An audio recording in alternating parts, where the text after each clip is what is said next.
have a wonderful session today. This is the concluding session. So this is the last session, the 10th session on being a part of Vaishnava community. The Achar segment is also there. This is the Tattva. Achar segment will be a little longer. So mostly we will cover the Tattva topic and the remaining one will give it as a notes. Life pivoted about the Shastras. We'll try to see how we. This is a very important subject, being a part of a Vaishnava community. So, anybody would like to say something? What they have learnt about the importance of being a part of Vaishnava community?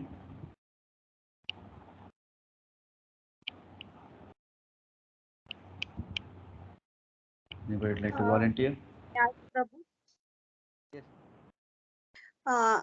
Actually, I don't know. I've learned much there, but I can see a kind of a gulf of difference between myself and the devotees when I'm with them. B is that when I'm with the people around. I mean, my family, my extended family members. Again, I see a kind of a difference. I feel that I'm not like the earlier one. B at the same time, I'm not even part of the Vaishnava community there. I'm like in between Trishanku. In fact, yesterday I was actually discussing with one of the senior devotees there. I'm like in between, I feel very lost. Neither I'm able to mingle or be with the way I used to be with the family members, or I'm not able to kind of gel with the Vaishnava community. I don't know if it is my experience because I'm not there, or I don't know, Prabhu. So I'm not a person that I can be, I can comment, but this is my current state of mind is what I can say. Maybe you can throw some light onto this. Yeah, current dilemmas. We are not exactly part of Vaishnava community because of physical distance or whatever. So how do we deal with it? Right. So anybody else would like to say something about the Vaishnava community? I think it, Hare Krishna Prabhu, I feel it is a really must. It's, the association in some form or other, it actually continues. Of course, association with temple devotees is the best, but even otherwise within the community also, when one is associated, there is always what do you call motivation that happens. Like I may be thinking that whether should I go to Brahmosava or not. When another devotee, when I'm talking to him, he says, okay, let us go. So that's how like the inspiration also happens, and of course it is Srila Prabhupada and Krishna's blessing. But when that encouragement or mutual, even if I say a little bit of push, is always very, very helpful. And I am not talking about all the positive side. That is fine. Even if you look at from a mundane material point of view, also a mutual association, and of course when we talk about Krishna. So that is another way of let's say serving Krishna, glorifying him. So, and share some of the experiences, what some of our own realizations, sometimes even sharing of issues, problems, and the mutual encouragement we get from others, which they have gone through, and most of our own suffering is based on our karma, and it's also a purification process. So these things give you a lot of, let's say, encouragement, sometimes a little bit of a solace, sometimes motivation. So the multiple things which happen through the association. So that's what my experience, Prabhu. Anybody else would like to? Yes, Prabhu. Yes, Prabhu. I'll try to put some of my thought and learning. In fact, one of the probably the last 10 sessions we have come to know is in a much depth about the how do you carry yourself as your as your achar, as your actions, and more importantly, I think whatever you do in your day-to-day activities, how do you really dovetail into the Krishna's, Krishna consciousness and direct towards to the Krishna. That's, I think, is the essence which probably I am seeing, and that is, I think, one of the biggest, I would say, the benefit of being with a part of the Vaishnava communities. I mean, we know that we have in day-to-day life, knowingly or unknowingly, there are many anarthas, many unwanted habits we have, many unwanted thoughts we come across, and we do, intentionally or unintentionally. So this is I would say this whole, last 5 months or so, the association says one is that it has given a kind of a reflections. How do you?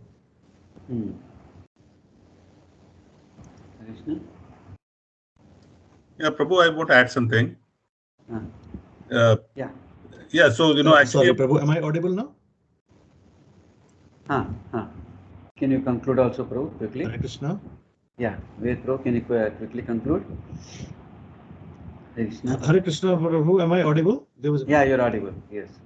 Yeah. So that's the one thing where the first stage itself is that how you really that Chetu Darpana Marjanam thing, that how do you really cleanse yourself and how really you come to that platform where you try to see and you try to imbibe few of the Vaishnava's qualities. I think that is the greatest takeaway, Prabhu. Yes. So Ram Prabhu, And you of have course something to say? Yeah, Prabhu, what I want to add very quickly is that, I agree with what Prabhu said just now. Just one other dimension I am also experiencing is that you feel at home when you are amongst the Vaishnava community and you get to interact. You're at the temple or you're in a congregation. You feel you are a part in your family, which is coming along with you in your spiritual journey. Whereas when we are practicing in isolation, on a normal day-to-day basis, you are actually, people around you might be at best curious of what you're doing, but nothing beyond that. If there are people in my community where I stay, watch me doing 16 rounds every day in the garden, not even one of them has come and asked me, why are you doing it? What is this thing? They just look at you and then they look away. That's it. Yeah, they may be furious instead of curious. Only curious. That's all. Not beyond that. I'm saying they may be furious also. Yeah, furious also. Yeah. Sometimes it's a bit of hostile as well. I don't want to go to that level, but I'm saying that, even within your own family, you will see that people who are not really in the Krishna conscious movement, they have their own reservations. They may express it, they may not express it. That's a different issue. But the net of it is that when you are a part of the Vaishnava community in the temple or in the congregation or on a pilgrimage, that's when you feel at home. You feel that, you are with your family on your journey. So that's a good feeling to have. So wonderful. We'll start our discussion. So actually, as said by many devotees, it's a place where we get inspiration. When we are with our family members or somebody who is not Krishna conscious, will not feel so encouraged. And the Krishna conscious action requires a lot of, I would say, not purification, or rather, appropriate word would be more directed. So we get to see a lot of advantages being part of a Vaishnava community. Prabhu, can I add one more point, Prabhu? If it is less than 50 seconds. Yeah. Prabhu, actually, we do experience a lot of material problems, and that is when we really seek help from others. So if I have to seek some help from outside the Vaishnava community, I will only be given some material solutions, which in the long run may or may not work. But when I seek the association of a Vaishnava community, I get spiritual answers. And by far, I have found that these spiritual answers have been more problem solving than problem negating. So I think that is one good reason why we should be in the Vaishnava community. And of course, as Chaitanya Mahaprabhu said, Yare deke tare kahi Krishna Upadesh. Yes. So we'll start our presentation by dedicating ourselves to Srila Prabhupada. Srila Prabhupada ki jai. So, actually, if you see, we are very, very fortunate. We know very clearly what is our goal. Our goal is, as devotees, that we have to love Krishna. For other spiritualists, they don't even know what is their goal. They're still searching who is God, what is God, where is God, and all of those things. We know who is God, what is his address, where does he live, what are his tastes and preferences, everything we know. We know the goal. Okay? And say somebody knows a goal, but then they'll keep on figuring out the path. They will think, okay, I will do, tapasya in the Himalayas, I will go to some other Babaji, something and all. Lot of confusion will be there. For us, there is no confusion on the path. The path to reach the ultimate goal of life is also laid down clearly and shown to us by our acharyas, so that there is no need of wasting our time in searching for the path itself. Kali Yuga's life is so small. It's not like for thousands of years we can do some tapasya. So the path is clearly laid down. Now, do we need to search for a guru? No, we need not even search for a guru. Fortunately, we all got Srila Prabhupada. So generally, if you see, for impersonalists, they first try to search who is God, they'll search for the path, then they'll search for the teacher, or even vice versa. They'll try to search for the teacher and teacher. So like that, their search itself will, take away good amount of their life. Okay. And somebody says that you have to be you have to keep searching for ultimately unless you get a bona fide guru. So we are so fortunate to have a bona fide guru, bona fide goal and path. So now what are the unanswered questions for a devotee or a Vaishnava? So they are how to make the progress quickly. Where do we make that progress? And we have to develop positive Krishna conscious action. Means act in a positive manner. So what is this acting in positive manner? We know how to act materially because that's how we have been working, acting materially by default. So let us understand through a wonderful example. Okay.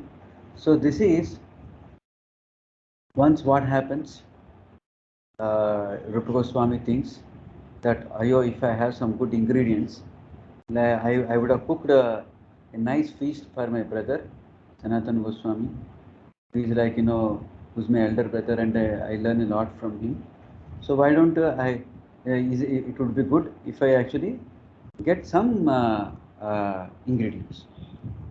Immediately noticing this particular desire of what do you call Rupa Goswami, Radharani comes in the form of a beautiful young girl, and she gives to Rupa Goswami all the ingredients required within the next 1 or 2 hours. Rupa Goswami will be surprised. Oh, such a beautiful girl, from where you have come? She says, I am a cowherd girl only. So we were all having one celebration. So we thought you are a saint here. You may need some of the items I am coming and giving you. Then Rupa Goswami takes the advantage of it. He cooks a nice feast. He calls Sanatana Goswami for the feast. And after partaking the prasadam, Sanatana Goswami asks, so where did you get these ingredients from? Then Rupa Goswami says, actually today in the morning I was thinking like that. Then one young girl came and she has given these ingredients. Then Sanatana Goswami asks, can you tell me what is the features of that young girl? So Rupa Goswami says that, yeah, I've never seen such a beautiful girl in this place. So she is so beautiful and so much, he describes.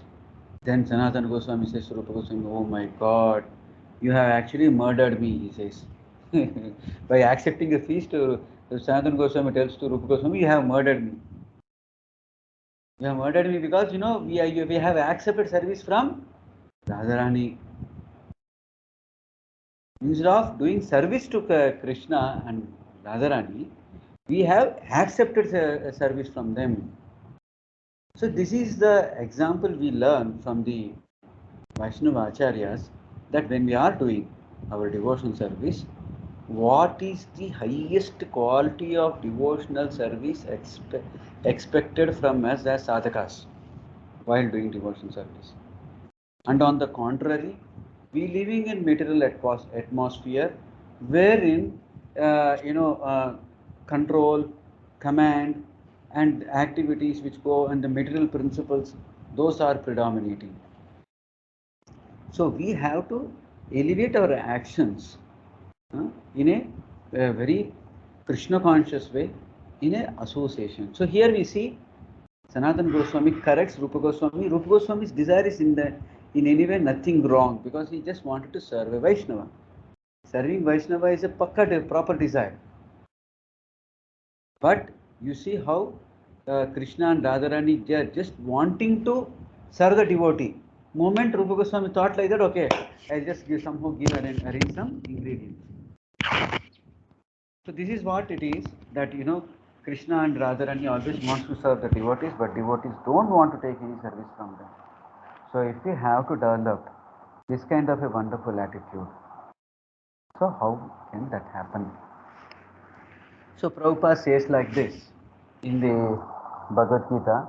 This is a different translation to the same verse, which talks about Utsaha, Nichaya, Dhairya, Tattat Karma Pravartana, Sadhu Sangha Sato Vritti. That verse is there, right?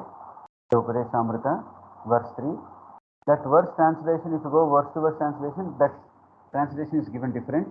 Here Prabhupada gives in the Bhagavad Gita in a different connotation. About, I think in the 6th chapter of the Bhagavad Gita it comes. So one can execute the process of Bhakti Yoga successfully with full-hearted enthusiasm, perseverance and determination.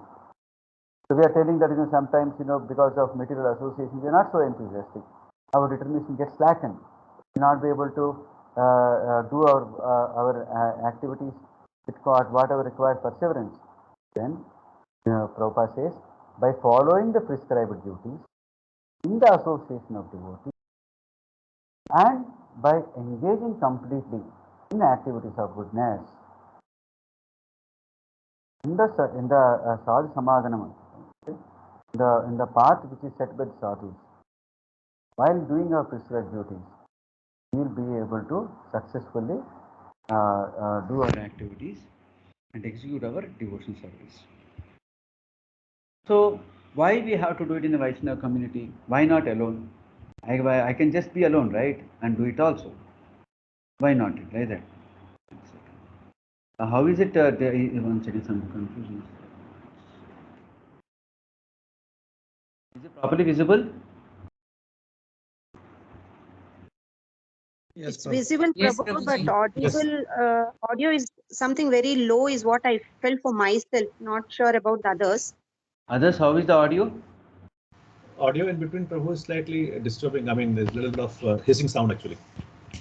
But now it's okay. Low Now as it's well okay. as Low volume. I'll change my earphone to headphone once again. Prabhu. Thank you.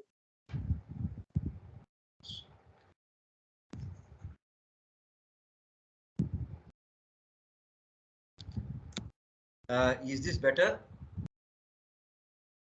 Yes, Yes, Prabhuji. Prabhu. Kind of okay, Prabhu. Okay.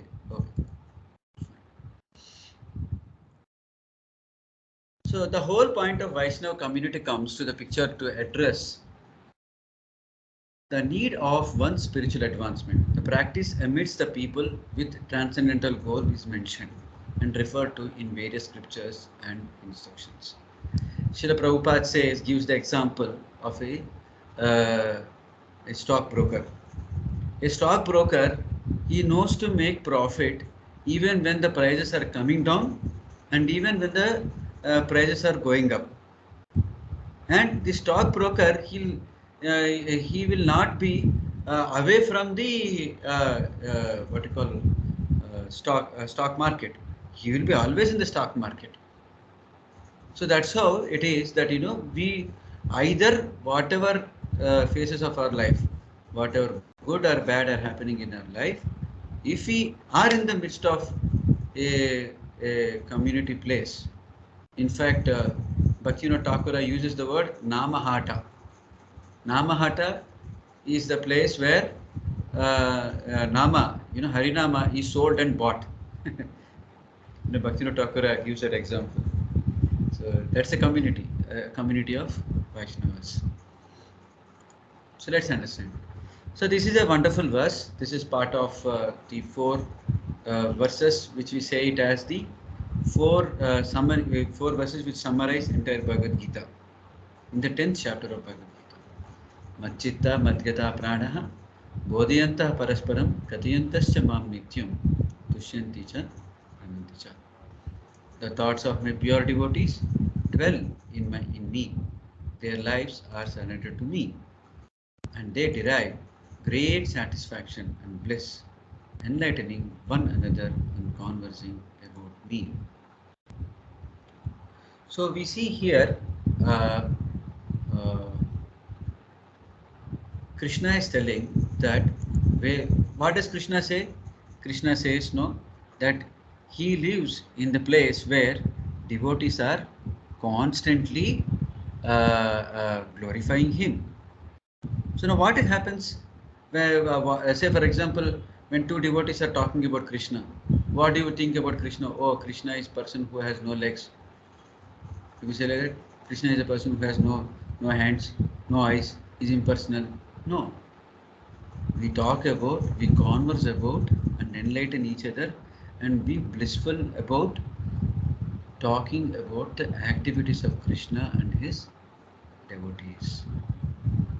So the thoughts of my pure devotees dwell in me. Their lives are surrendered to me, and they derive great satisfaction and bliss, enlightening one another and conversing about me. So this is a Shastric statement evidencing that it is so important that we have to have always discuss the activities of the Lord, which is devotees, in the midst of company of devotees. So the need is felt to discuss, understand and appreciate the transcendental activities as compared to our mundane activities. This can be done in the midst of active practitioners. The Lord and devotees have activities, and Lord stays where the devotees are singing his glorious activities with his devotees. Next is another famous verse from Srimad Bhagavatam. Satam prasangan mama veera samhidaha bhavanti hritkarnas rasayana kataha tad joshanada savaparga vatmani shraddha rati bhakti anukranishyan.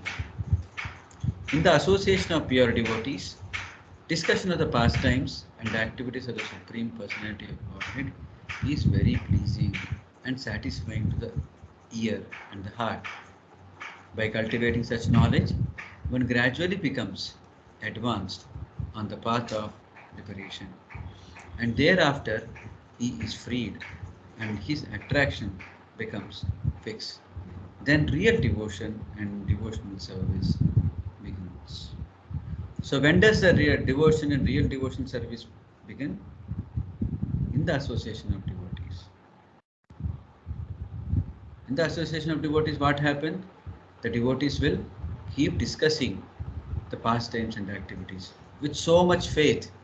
And you know that faith is so contagious and so much so that even somebody who is very new to Krishna consciousness, just seeing that somebody is practicing like this with so much of confidence and faith and all of those things and all, they will immediately think that, oh, this is the place I have to be. This is what that's so. If you see in the 9 stages of elevation in Krishna consciousness, when does bhajana kriya starts? After adoshata tada sadhusanga tata bhajana kriya. So bhajana kriya starts at that important time. So being situated in the transcendental position of devotional service, we become more and more gradually perfect. In this particular slokas purport, Prabhupada says that association with devotees means association with the Lord. By this association, one develops the consciousness for rendering service to the Lord. So as I said already, first is Adoshraddha, means preliminary limited faith is there. After limited faith, then comes the stage of coming to association of devotees, sadhu sangha and bhajana kriya. And then after bhajana kriya, when we are doing In the midst of sadhu sangha bhajana kriya we are doing, anartha nivritti happens automatically. So that is why it is mentioned that bhajana kriya to be done amidst the devotees. So what is the other Shastri statement which is very important, which is given by the Acharyas? Narottama Das Thakur says, Tandera Sevi Bhakta Sani Vas. So the word Tandera, Tadiya, Sri Vigraharadhana Richanana, Shingara Tanman, Diramara Janato, Yuktas Bhaktas, Yuktas Bhaktas, Ninjayopi, Nandekrohi, Charanarinda. So in that verse we see that how a spiritual master engages the disciples in the Sri Vigraharadhana by putting all the tadiyas. Tadiya means a paraphernalia or something which is associated with the Lord. So here, Tandera Sevi means it is also coming from the word Tadera, Tadiya in Sanskrit. In Bengal it becomes as Tandera. So Tandera is Acharya. He is the person who is paraphernalia of the Lord. Sometimes we see in the Sri Vaishnava Sampradaya, the Alvars, they say the Alvars are the incarnations of Krishna, of Lord Vishnu's various paraphernalia. One of the Acharya is incarnation of Lord's, that bell. Somebody else is an incarnation of Lord's sword. Somebody else is incarnation of some other paraphernalia of Lord. So, Tandera means they are Acharyas. To serve the feet of the Acharyas in the association of devotees. How do you serve Acharya? In the Bhakta Sanevas. Because the Acharya is not alone. He is having so many disciples. So Prabhupada is saying like this, to serve the feet of the Acharyas in the association of the devotees is my desire, is my desire birth after birth. Why I have opened this society? I was living with 4 children and now I have 4,000. There is no good in living alone. So this is a very important statement. Prabhupada says that he has created this ISKCON society just to give it as an opportunity for Vaishnava association.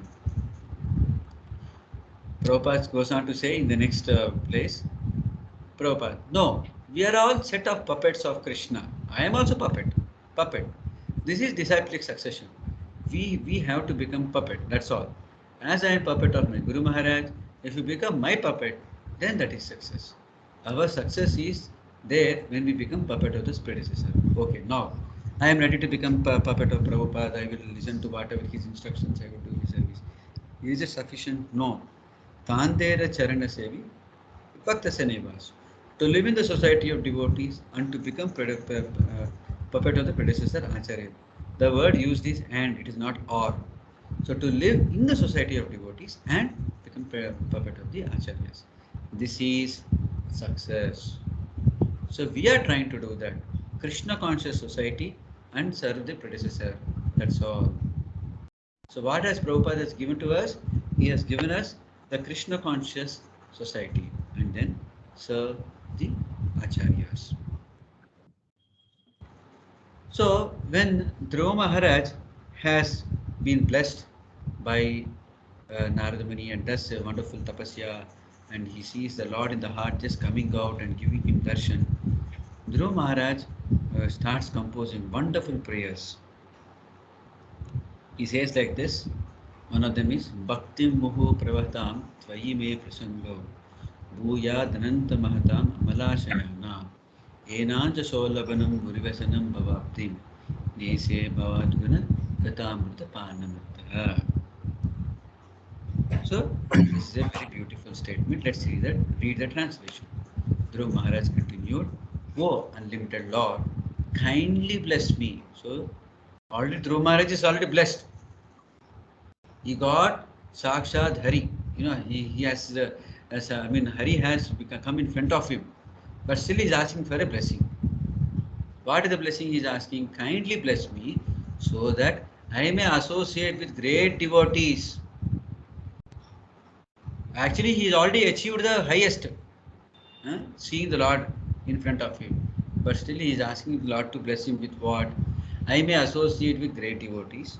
who engage in your transcendental loving service constantly, as the waves of a river constantly flow.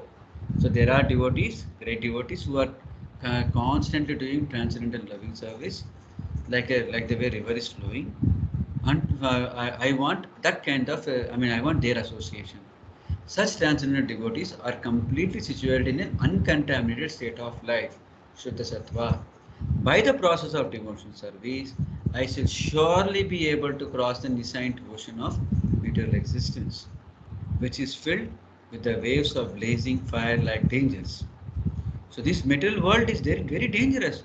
See, Dhruv Maharaj has attained the highest perfection, he's become pure devotee, but still he's saying to cross over this material ocean is very dangerous, because it's like a blazing fire.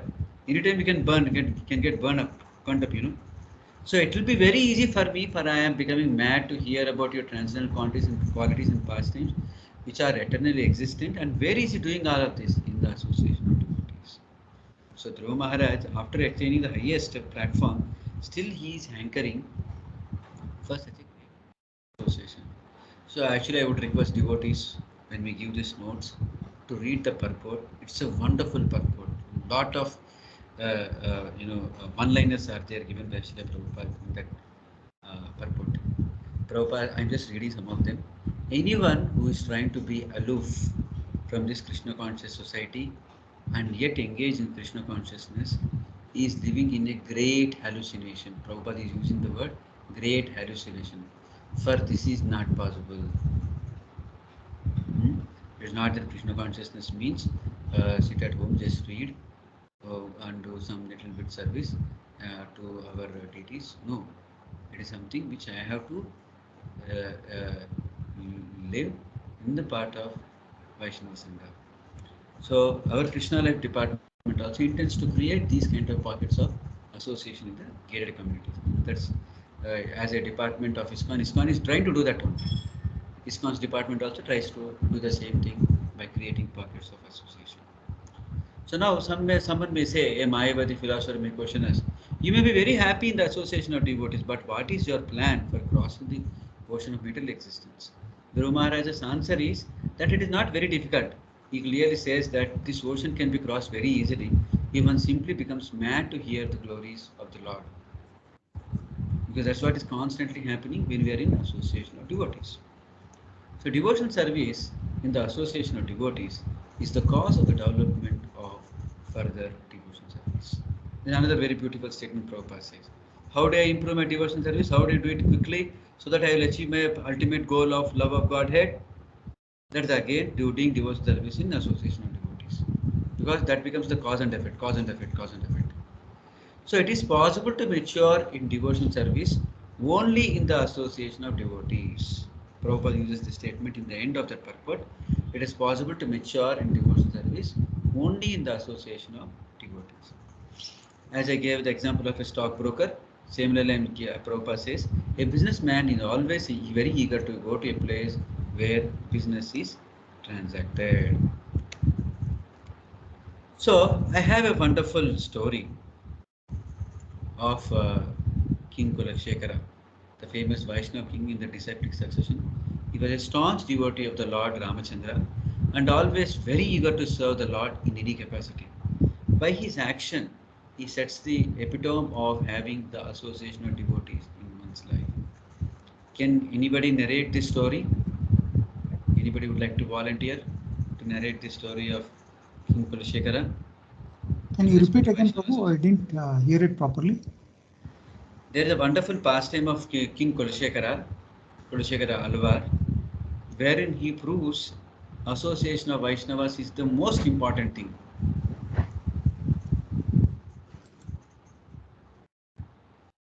Okay, I will narrate the pastime. Actually, what was happening to Maharaj Kulashekara was that, as you all know, Kulashekara Alvar, he is a king in the Chola dynasty. It is just around probably 1500, 2000 years ago. So he was an ardent worshipper of Ramachandra. So much so, once when he was reading Ramayana, he was very much dejected that Ramachandra is alone. He's trying to figure out where is Sita Devi, and this Ravana has attacked Sita Devi. What is this happening like that? And in the mood of Hanuman, he orders his army. I will go and save Sita Devi now, right away. Where is my army? Let's go. And all the ministers, they'll be perplexed what to do. If I take out all the soldiers, what will happen? So then they will arrange some scheme saying that, okay, they will say, make other some set of their own soldiers to become the opposite enemy, and they will be shown to Maharaj saying, no, no, Maharaj, they have been defeated, so now no problem, like that. So King Kulashekara is in such a ecstatic symptoms he was presenting.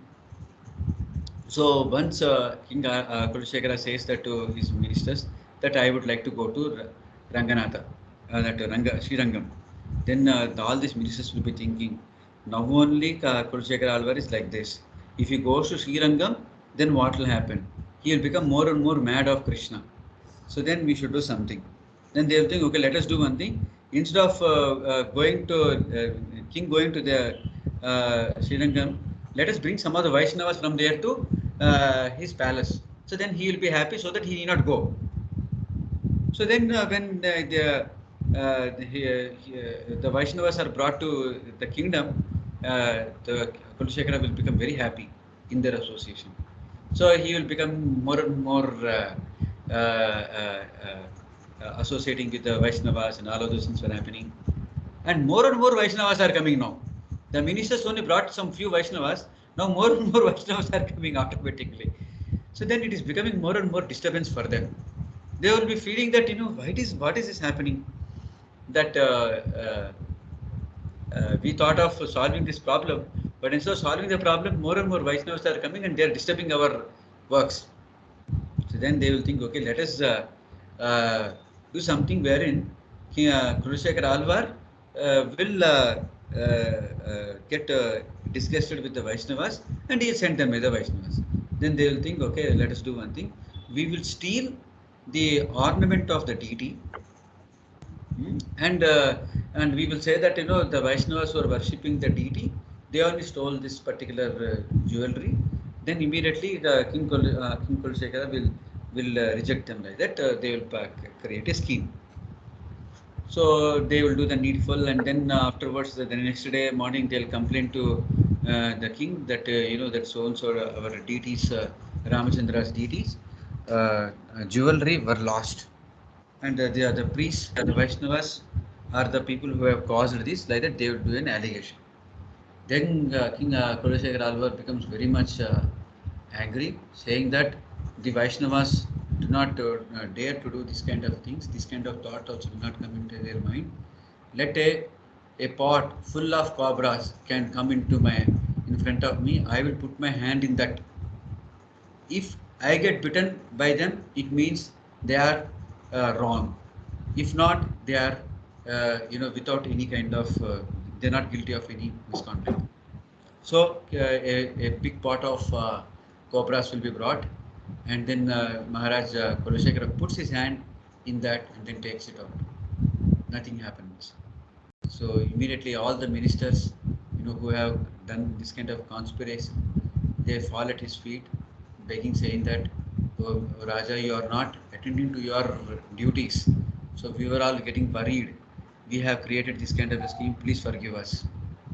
So then King Kulashekara already understands the whole intent, and then he actually renounces his responsibilities because his son was already grown up, Dhrudavrata. He makes him the king next, and then he goes to Srirangam. So that's him showing to all the people at large.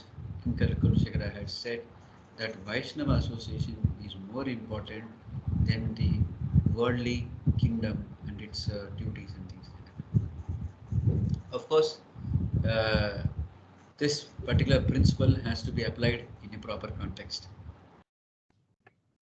So another thing is the famous statement given by Chaitanya Mahaprabhu, wherein Chaitanya Mahaprabhu says that Sadhu Sangha Sarva Shastra Kahe, Lavamatra Sadhu Sangha Sarva Siddhi Haya. So lava is considered to be 1/11th of a second.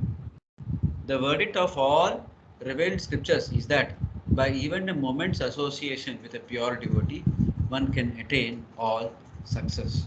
So is this a statement some coming from the Chaitanya Charitamrita, which is not generally accepted as an authentic sometimes by some of these other sampradayas? No, this is based on lot of Vedic texts, Vedic quote citations. There's one statement in the Srimad Bhagavatam, Tulayana lave napi, Tulayana lave. So the word used is again lava here, Tulayana. So you can take a gross.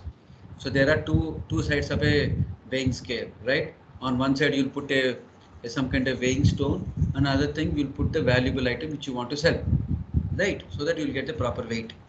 So Bhagavatam says like this, Tulayana lave napi, na swargam na punarbhavam.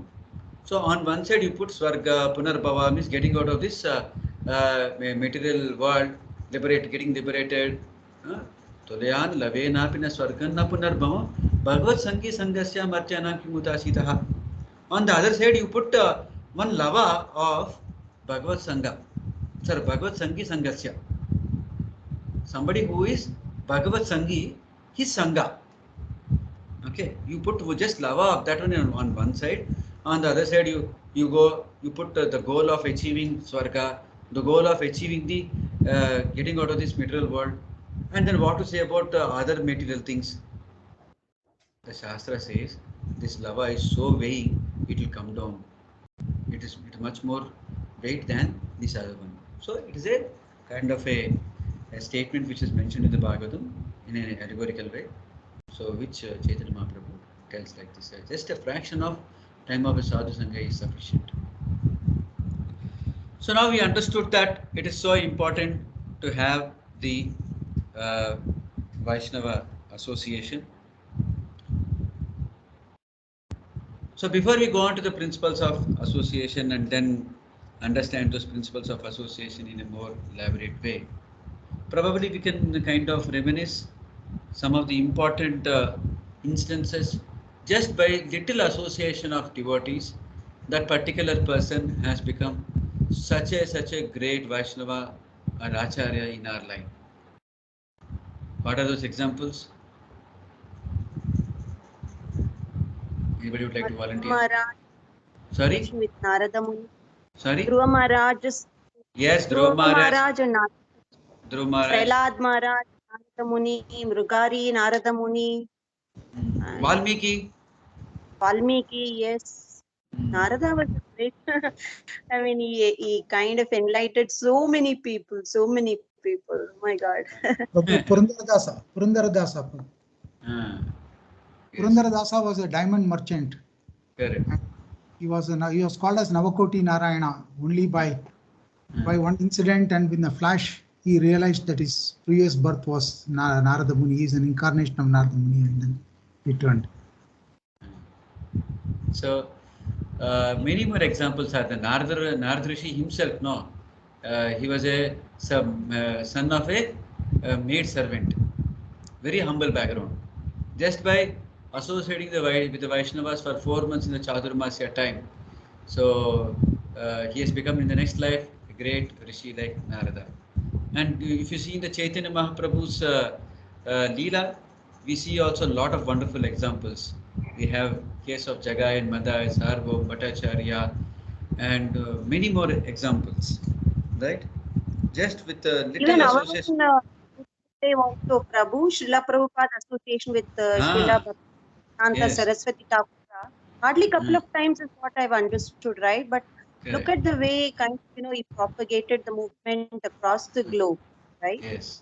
Yes. That's one live example that we know of recent times. Yes. And even Prabhupada, But just during by his Srila association. Prabhupada's time, Prabhu, that air hostess story. Wonderful example. I actually forgot about this pastime. Wonderful. So the pastime goes on like this. Shrutikiti Prabhu recollects. So Prabhupada was going to Venezuela. So it's Latin American country. Prabhupada, Shrutikiti Prabhu, and one more devotee. I'm not remembering his name. So they were flying in a flight, and when air host Prabhupada just had the puffed rice, he passes on to the other devotees to take. One air hostess sees, oh, what is this? They are taking something, an item which she has never seen. She pushes her hand into that bag of puffed rice and then takes it.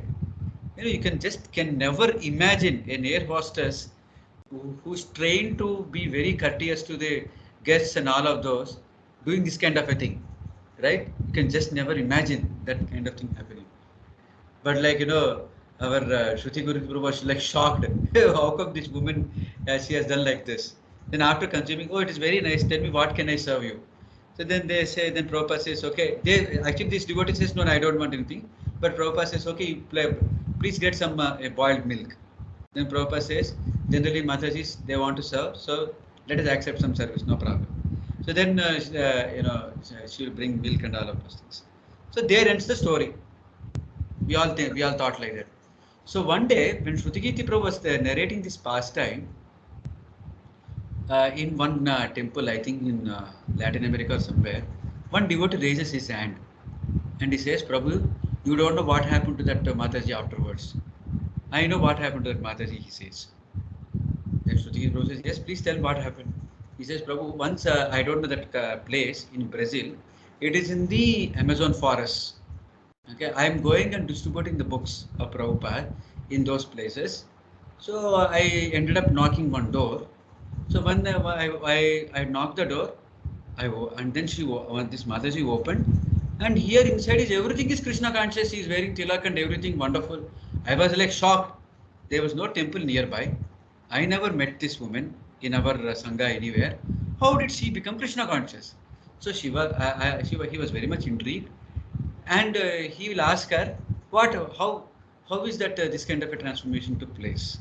So then she narrates the story how she was an air hostess, and then how she had just taken Prabhupada's prasadam in the lava second, lava second of association only she had, that's all, of Prabhupada. And then she became Krishna conscious devotee. She gave up all other things and then she became a devotee. So it's a wonderful example of how powerful is associating with Vaishnavacharyas. So now let us understand how do we associate, what are the principles behind this associating rightly. So for first thing, yeah, Nareshna? Yeah. So first thing is, most important thing is etiquettes. Right etiquettes is generally considered as the bhushana or the jewel of the devotee. This has to be cultured over a period of time. Sri Chaitanya Mahaprabhu sets the standard of Vaishnava etiquettes in many of his pastimes, and it was also given utmost importance by him. Once, when Sanatana Goswami was called by Chaitanya Mahaprabhu to visit his place, what he does, he doesn't, Sanatana Goswami, he used to think himself as a mlecha. Mlecha means, outcast, because he served a Muslim ruler. He never, even though Sanatana Goswami is there from a Saraswat Brahmana caste, in that way they are very highly elevated Brahmin community. Sanatana Goswami never wanted to enter even the Jagannath Puri temple. So he was thinking that, if he comes to the regular route of passing through the Simhadara, there will be so many priests who will be carrying purified items to the Lord for his service. And if they come and touch me by mistake, unnecessarily their work will get contaminated. They have to again take bath and all of those things like that. He will be thinking about himself. And he goes through, it was in the middle of the afternoon, goes to the beach road through the sand, and his legs will get lot of blisters. Just seeing that particular attitude of Chaitanya Mahaprabhu, he says like this, my dear Sanatana, although you are the deliverer of the entire universe, and although even the devatas and the great saints are purified by touching you, it is a characteristic of a devotee to observe and protect the Vaishnava etiquette. Maintenance of the Vaishnava etiquette is the ornament of a devotee. So like that, Chaitanya Mahaprabhu will be very, very pleased by this behavior of Sanatana Goswami. So one has to maintain the Vaishnava etiquettes, the standard set by the Acharyas. So now, when you said so many etiquettes, so many ways we have to deal with amongst us, so sometimes we don't see that everything happens in the way we want it to happen. No, not necessarily. One should not become despair. Okay, we have to repair our consciousness. One should not just run out of association of devotees. Sometimes it does happen because not all devotees are perfect Vaishnavas, and even sometimes we have seen Prabhupada's pastimes. Prabhupada would be chastising so heavily. So if the chastisement is sometimes we feel it is unjust. So chastisement is unjust, and then we run away from a Vaishnava association. No. Despite facing the difficulties, this is a very important principle. This is a very important principle. Sometimes we see apparently some errors are there in the association of Vaishnavas. We see that some Vaishnavas are not following the rules and regulations properly. So is it that we just run away from the association of Vaishnavas? No. We should be part of solution, not part of problem of running away. So we'll come to as to how to deal it in such a way that not to leave, but how to develop it further. We'll come to that later. So Prabhupada gives, not Prabhupada, sorry. Once in October of 1977, in the middle of night, so we are talking about just few days before Prabhupada leaving this planet, Prabhupada calls this devotee, Giriraj Maharaj. He was taking rest. He was temple president of a very important temple in India, that is Mumbai temple. He is in charge of overseeing the completeness of the completing of the construction. So in the middle of the night, Prabhupada wakes up his assistant and asks for Giriraj Maharaj to come and meet him. So all things were going in the mind of Giriraj Maharaj, saying that, oh, what is it? What Prabhupada wants me to do? Probably this may be his last instruction to me. So I have to be very, very attentive. So like that, Giriraj Prabhu was thinking. So he comes and pays obeisances to Prabhupada. And then he asks Prabhupada, what is it? What do you want to tell me? So do you think this movement which I have created, ISKCON movement, will go on even after I leave this world? Then Giriraj Maharaj says, Prabhupada, yes Prabhupada, if you are following four regulative principles, if you are chanting our rounds nicely, if you are following the rules and regulations, definitely we will be able to ensure that ISKCON will flourish. Then Prabhupada asks, is there anything else? So this devotee was like thinking, what else could be there? He was thinking in his mind, oh Prabhupada, you don't leave us. That emotionally he was also thinking. So Prabhupada asked, is there anything else that if I leave that, this ISKCON will continue? He was clueless. So then Prabhupada, he was very sick, right, in those days. He just tells two words, intelligence and organization. So these two are important words. ISKCON Can you is a please place. repeat? Intelligence and? Intelligence and organization. Okay, thank you. Sorry. Yeah. So Prabhupada stressed on these two words, intelligence and organizations, to do away with any difficulties which one may face while being in Vaishnava Sangha and managing Vaishnava Sangha. See, all devotees have the responsibility of managing the Vaishnava Sangha. Prabhupada has, there's one, because at the hindsight we should analyze all of these things so that we will develop our value systems properly. We know Yamuna Devi Mataji, she has done wonderful service. Today, every day in the morning, hundreds of ISKCON temples play at 7:15 her song, her glorification to Lord, instead of Prabhupada's own song, right? So much pure she is. Prabhupada says when Yamuna Mataji leaves her husband and goes, Prabhupada tells to Gurudas Prabhu, hey, what are you doing? She is having Krishna in her heart. Now you take sannyas. Why are you so worried? So this devotee was still perplexed. He was trying to convince her to be with him like that and all. So there was a Ulta case there. So Yamuna Mataji is a very great exalted devotee. So there was a time when so many issues were happening. I don't want to explain those issues because we have limited time in our class, because we also have to open up for question and answer session. So there was a time lot of issues were going on in ISKCON. Prabhupada also was trying to resolve this because the movement expanded so fast. But then Yamuna Mataji left ISKCON and created her own Sangha of Sharanagati form. Prabhupada was not at all happy. Prabhupada was not at all happy. That's what we should understand. Even such a great Vaishnavi like Yamuna Mataji did not understand the intent of Prabhupada. And so that's why it requires real intelligence and organization to maintain and manage and be part of Vaishnava Sangha. So being organized based on the Vaishnava principles and values helps one be on a common platform. This, when coupled with sattvic intelligence, it becomes a formidable help to help us focused on the ultimate goal of life without distraction. If you see in the 18th chapter of the Bhagavad Gita, Krishna classifies what is a knowledge which is in Sattva-guna, knowledge which is in Rajoguna, knowledge which is in Tamoguna. Surprising, right? There is knowledge in Tamoguna.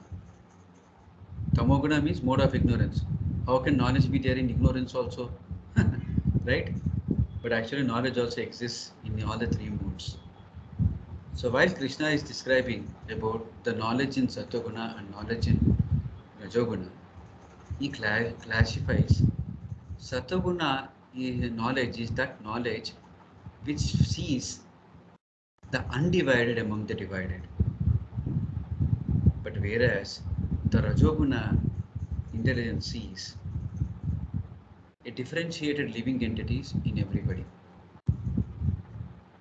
So this looks little complicated statement, complex statement. I'll just give a very simple explanation to that. So what happens? Say one meeting is happening. Suddenly somebody one comes in our meeting. Say meeting means some 10-15 people are there meeting, they are discussing one agenda, one topic. Suddenly one person comes and hijacks the meeting with his own agenda. Right? It happens in our workplace. Somebody hijacks with his own agenda and then steals the meeting away. So what happened? So there is among the divided, that is there are 10 or 15 people are there in the meeting place. One agenda is being discussed. That is one undivided item is being discussed. But then one other person will come.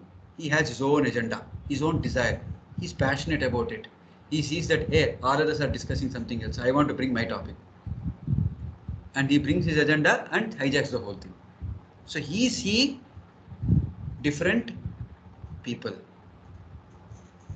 He sees different living entities. He is not seeing one agenda which is being discussed. I just gave a very simple, mundane, material example which happens in our life of how Sattva intelligence works, how Rajoguna intelligence works. Because Rajoguna intelligence is what? Trishna Sambhavaha is always hankering. It has a lot of hankering for desires, its own desires. But Sattva-guna is not like it's not that Sattva-guna doesn't have desires. They also have desires, but not too much of hankering, not too much of passionate about achieving its own desires, not like that. Sattva-guna tries to connect, tries to identify the undivided among the divided. So we have to use our sattvic intelligence and use our organizing abilities to ensure the Vaishnava Sangha is made intact. So as we also know that world isn't a place of perfection, right? So a devotee always takes immense satisfaction in seeing others striving hard for Krishna and for the opportunity of being amidst them. So his heart is always filled with the gratitude towards all he or she might be receiving from Guru and Krishna via the Vaishnava community. Obviously, there will be not only some do's, there are don'ts also. One must avoid following things being in Vaishnava community. we should guard ourselves against complacency, because it is said that within 6 months or 8 months you come into Krishna consciousness, all the vocabulary of Krishna consciousness is known. Oh Prabhu, you are not this body. Huh? Krishna is the supreme. Prabhupada is the pure devotee. He is our guru. Oh, we know everything. So once we know everything, we become complacent. So we should be very careful about our complacency. Once we become complacent, we will start seeing everything from mundane perspective. So we should be very, very, very careful about this familiarity. It also happened during Prabhupada's time. Somebody who was doing, he was a secretary, Prabhupada's secretary. I don't want to name him. He left ISKCON movement, and then he started getting back to his own career. So unfortunate. So we have to be very, very careful that we should not become complacent, because we have a very big goal to achieve. The goal is something which is not achievable in the three worlds. The goal is something which is not to be which cannot be destroyed even when our body gets destroyed. Hence, if we have to achieve that kind of a goal, we cannot be complacent just because we learn some little bit vocabulary. We should become expert in that. So that should be our goal. Next is what Prabhupada says, very important thing. Gossip. This fish business will destroy our movement. Once what happened? I think Prabhupada was, I don't remember whether it was in Mayapur or in some other place. So Prabhupada was in his chambers late in the evening. So suddenly he sees down, he hears some two devotees. Hey, in this particular place, I just came from that place. That devotee is doing like this. That devotee is doing like this. I saw, no, you're not. So like that, that kind of a very mundane discussion about the devotees are going on. Prabhupada will be shocked to hear this. He'll call his secretary to call those two devotees, and then calls them and says that this kind of fish business will destroy our movement, Prabhupada says. So we should avoid any kind of mundane gossip. And when we are coming to the Vaishnava association, our value system should not be that of a material value system. Oh, here is a Vaishnava who is coming from a caste, we have this caste understandings also. Nowadays it is not there in the cities, but still these things are coming out nowadays here and there sometimes. So here is a Vaishnava coming from Dalit background. Here is a Vaishnava coming from this background. No. Yasyeti Krishneti Yasya Girita Manashatriyeta. Rupa Goswami says very clearly, somebody has uttered the word Krishna, he is become a Vaishnava, you should offer obeisances to him. So we should not have material perspective. Or somebody, a Vaishnava who is a little bit deformed, he is not having proper beauty, or that kind of a material perspectives we should not have. We should actually see it from in his or her Krishna conscious elevation. So that's why we should be very careful. So having understood these principles of Vaishnava association, what are the rules? So there are many rules. I don't want to complicate your life with so many rules. I just bring out certain few rules. We will elaborate them in our notes also. So when we are in the midst of Vaishnava association, there is consideration of junior and senior based on the date of initiation. Because what happens now? Now everybody is doing volunteer service, Prabhu, right? Everybody is doing devotional service, right? From a person who just came to Krishna consciousness to somebody who is doing service for 40 years. So how do we distinguish? So normal segregation is that something which is based on date of initiation. The juniors will offer respect to the seniors based on the date of initiation. Somebody who is initiated before me, I have to respect him. And say somebody who is junior to me, and that person is giving respect to me. So what I should do? I should be affectionate to that person and genuinely bless or wish for wish for progress of that particular junior devotee and help the junior devotee. So that is the considerations of junior and senior. It is not that a junior is coming and paying some kind of a respect to the senior. In my home, in my office, nobody respects me, Prabhu. At least here in the Vaishnava Sangha, I become a senior devotee. Others are coming and respecting me. No, this respect comes with some responsibility. The responsibility of elevating that particular Vaishnava who is coming and giving respect to you. You have to help him not by becoming more and more material, not demanding respect. Again, just because I am a senior, I don't demand respect from the junior. Sometimes, the senior devotee, out of his humility, even offers respects to the junior. But the junior, how should he take it? The junior should be feeling very awkward. Is it that, I have done something, some aparadha or something, wherein the senior is thinking that, if he opens that particular issue, I may feel offended. That's why he's just paying obeisances. The junior starts reflecting like that. So it's sometimes the senior may offer respect to junior out of humility, but still the junior has to take it very properly.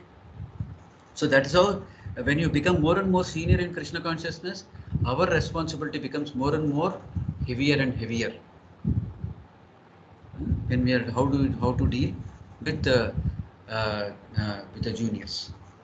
So then there is also considerations of an ashram.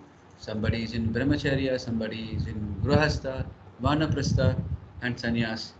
So these are the ashrams of elevation in the traditional Vedic tradition. So we offer respects to sannyasis for their great, austere livelihood. Then among the grahasthas, there are grahastha brahmacharis also. Prabhupada says, among the grahasthas, there are grahastha brahmacharis who are perfectly living the way the Shastras have described them to live. And then of course there are brahmacharis. Brahmacharis, their role is to be a servant, either servant of a grahastha or a servant of a sannyasi.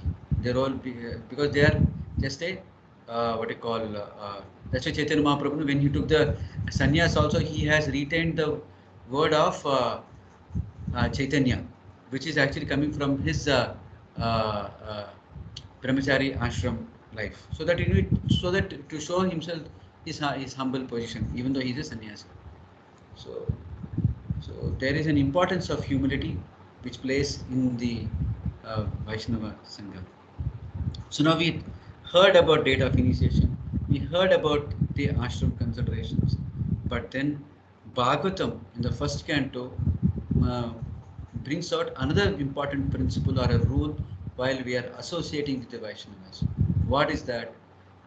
When Parishit Maharaj was talking to the various assembled sages as to what is my responsibility, what is my duty at this point in time when I am going to die in 7 days, what I should do quickly so that I will be able to achieve my ultimate goal of going back to Godhead. So many sages were giving the contradictory views and all of those things. And at that time, Sukadev Goswami just enters into that assembly of sages. Then, who is there in that sage, in that community of sages? Wow, so many great, all the Saptarishis were there, all the Bharadvaja, so many big rishis, it's a big list of sages were there. I don't remember them. Okay. Then all the sages just stand up. 7 except Veda Vyasa and Narada Rishi. And sorry? Parashar. Parashar, I remember, of course, Parashara is the father of Veda Vyasa. Yeah. Okay, that's who he is also excited. And Narada also I hear like that, I don't remember. Okay, I remember like Veda Vyasa definitely. So except them, all others get up. So now if you see, Sukadev Goswami is just a 16-year-old boy in terms of age. In terms of ashrama, he's just like a brahmachari. Okay, he's not senior by age, he's not senior by even if you take just 16 years back only, Vyasadeva has initiated him. There was such a great sages were there who were practicing spirituality and austerities for thousands of years. They are having their own big sampradayas. So still they all got up because Shukadeva Goswami was having the adhikara of understanding. He is already situated in Brahman. He is not only situated in Brahman, he is actually interacting with that Brahman Bhagavad, because he is a great Bhagavata. Because he was such a great Bhagavata, all the sages just stood up. And then everybody has accepted, yes, Shukadeva Goswami is the right person who can actually resolve the dilemma of Parikshit Maharaj. And then they request him to be seated in the elevated seat of Vyasasana, and Shukadeva Goswami starts giving. So this we see that while the principles and considerations of junior and senior exist, and the consideration of ashram exists, there are also exceptions to this given in the Shastras. Prabhupada also says that while another important rule is, while we are addressing each other as, oh, Prabhu, Prabhu, so the Prabhu should not become lip service. Prabhu means we are accepting that other person as your master. So we should be able to hear that person also. So this is another important instruction about the word Prabhu. So the next point I already talked about. So now, while there is a considerations of our interactions and all of those things and all, there is a consideration of even seva. This is another important thing. So once Jadurani Mataji, she was painting on a very big canvas. Prabhupada wanted that canvas to be ready for his Tompkins Square Park address. So we are talking about in a very early days. Within Jadurani Mataji was just hardly 3 or 4 months in her Krishna consciousness. So she was painting something, and then she had to reach out to little higher level. Okay, and she was in a perplexed situation. Okay, how do I reach out to that level? I have to step over the in the lower painting. She has already painted some aspects of Krishna. So then how she can go up and then paint? She was like perplexed. She didn't know what to do. Then Prabhupada comes in that place. Then Prabhupada says, oh, for Krishna's service, if you want, you can even walk on my head, no problem. So important is Krishna's service, no problem. You can just put your feet over there, no issues, and then paint. Like the Prabhupada says, So there's a consideration of seva also. That because service is so important, devotional service is so important, sometimes we may have to say no to junior and senior considerations, say no to ashram considerations, and still go ahead and do our seva. But then, while doing our seva consideration, considering the importance of seva, sometimes it happens, no? Like when, say, some of our authority would have told us to do one particular service in one particular way, in particular method. Now that is going and affecting another person, another Vaishnava it is affecting, and we don't have the other devotee to clarify, go back and seek clarification, and that it is affecting that person. We don't know what to do. Time is less. Service has to be executed fast. Some big event is happening. If you don't, I don't have time to go and talk to that particular one. It happened recently, right? Ram Navami festival happened. 4 big festivals happened at a time. So many of our devotees came together, did services. All in the matter of seconds and minutes, we have to decide and then move forward. So when these things will happen, so sometimes a junior most devotee has to instruct another senior Vaishnava, hey, Prabhu, that Prabhu told me to tell you like this, you go and do it fast. Then that is not Maryada Vyatikrama. But then, while telling, this junior devotee should not become puffed up, hey, now I become senior to him. That we should be very careful of Maryada Vyatikrama. But again, the service has to be executed. So these kind of things also we should be very careful about. So then when we are doing such kind of large events, so many congregation devotees are coming together, doing some services. Suddenly we see in that, a flood of activities, so much of activities, we see some senior congregation devotees are disagreeing with each other. So what to do? Complicated. So generally, we should see whether it's my business to solve that particular disagreements. If it is not my business to solve the disagreements, you can matter of duty just report to your particular whoever is your Vaishnava authority. See, I heard these disagreements. I leave it to you. How do you solve it? Okay, because sometimes it is quite possible. Here they may be disagreeing not because of the mood of ego fight. It may be because how to improve the service. We don't know, right? So that's why, unless it is our business, we need not actually go and correct the senior Vaishnavas. We may just refer this matter to our senior devotees whom we are in touch with, so that they will do the needful how to correct those particular senior Vaishnavas. We have a system, right? We have a system of devotees are there, temple devotees are there, missionaries report to a particular department HOD, they will report to a vice president, they will report to a temple president, president reports to a GBC, and each single GBC reports to a body of GBC Vaishnavas. So we have a entire hierarchy is there, structure is there to deal with somebody who is having. You saw that you are not having authority to correct them because you are junior. There are some two seniors who are disagreeing. So you have to just leave it for the system. You escalate the matter in a. If you feel it is required to be escalated, you can escalate and leave it.